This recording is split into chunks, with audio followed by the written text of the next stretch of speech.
there, little guy. So you're short and you want to throw far. All right, guys, I'm going to be talking about this real quick. There's a common myth in discus throwing that short people don't throw far. Guess what, guys? It's totally true. I'm just kidding. I'm going to be talking about a few things, okay? So in discus, everyone who throws discus knows, the longer your wingspan, the further you usually end up throwing. And wingspan, of course, is usually closely related to your height. So that's why people say tall people throw further. What are we limited by? Like I just mentioned, wingspan. If you have a little ball on the edge of a ceiling fan and that ball is let go and the ceiling fan is going 10 rotations per minute, that ball is going to go a certain distance. If you have a ceiling fan with double the diameter of blades, so longer arms, longer lever, and you have that same ball and you let go, that ball is usually going to go further with that ceiling fan. Even though the blades are rotating at the same RPM, the very end of the blades are technically moving at a higher speed than the inside of the blades. So technically it is impossible for me to tell you that you're not limited by height, because every inch of height or every inch of wingspan is going to be an advantage. That does not mean to give up though, because I have some hope for you. Let's look at some successful short kings, okay? First off, I think we need to mention Anthony Washington. He was 6'1" and threw 71 meters. Here's a video.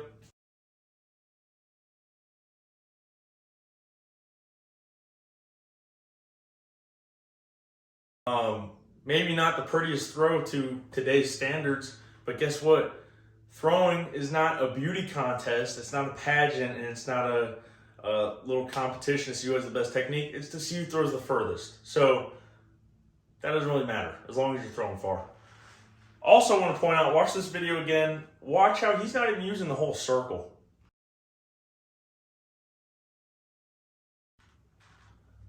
I'm not going to talk about that today, but there's something fun to talk about there.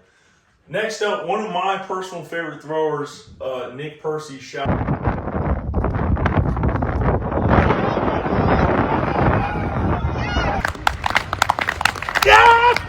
out to the dog. He's seen some awesome growth the past year or two. 6'2" through 67 meters. Here's a video of him. I love showing people that exact video.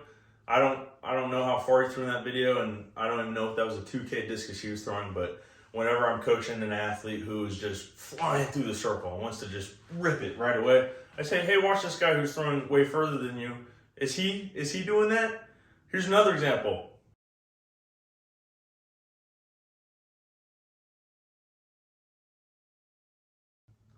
Ryan Krauser, he's not flying through the circle out of the entry. He's nice, long, and slow, and helps set him up. Again, I'm not talking about all of that, but Nick Percy is a technician, and he deserves every centimeter that he has thrown. And then third off, by the way, this list could go on for quite a while, but just three names popped up in my head. Mauricio Ortega, he's 5'11" through 70 meters. That's Good? Yeah. That's probably the most impressive one on here. I mean, I'm 5'9", 5'10"-ish. I don't actually know. We'll say 5'9", just so I don't get roasted.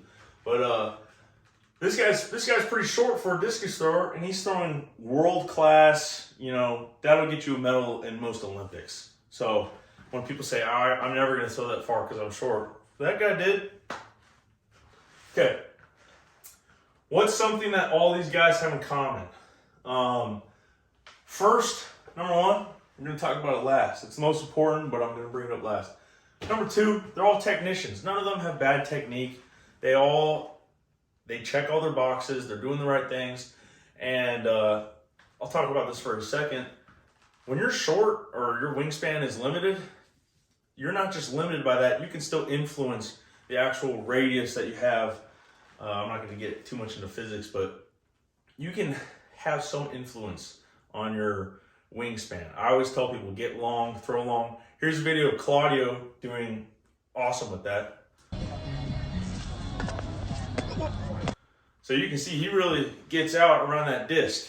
You could say, hey Claudio, your wingspan is 6 foot, but then you put some what do they call it? Some tags or something on his hands, and some guy might say, hey, he's throwing with the, his radius is actually that of someone with a 6'5" wingspan. So that's just a cue to think about. Get long, don't be tight, don't be a cactus. Really get around that discus. And you see a lot of guys, they're not just throwing. Remember, your spine is not the axis. The axis should be your left shoulder. So from here all the way out to your hand, that is really your lever.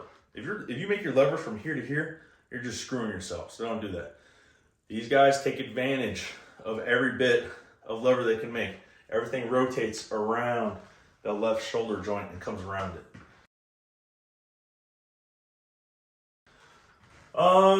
So gotta have good technique. If you don't have good technique, give up.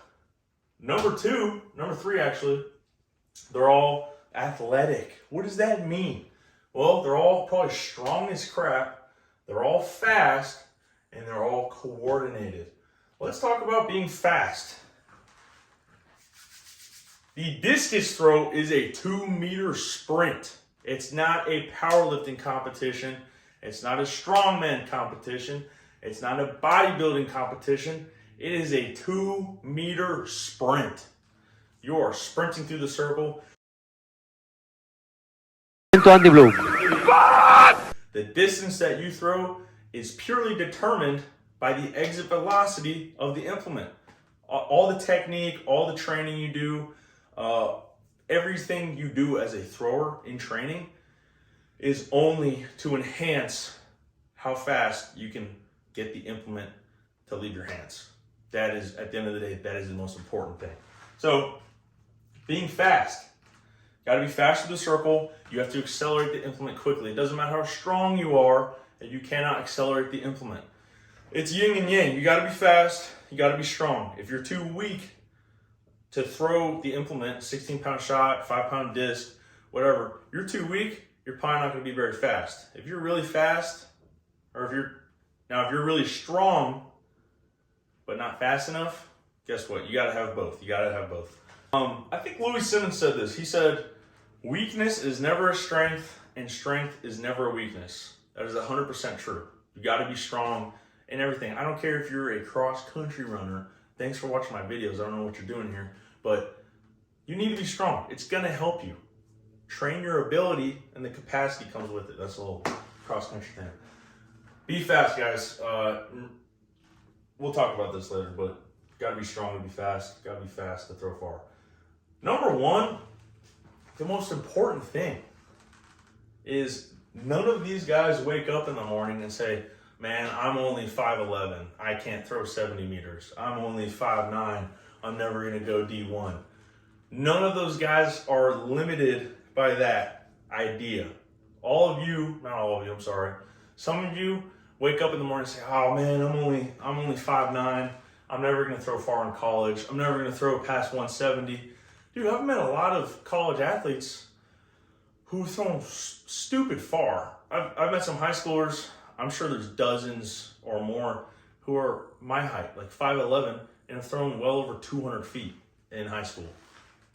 You can throw far. It's just, don't wake up and say, don't cheat yourself. Don't cut your race short just because you're short.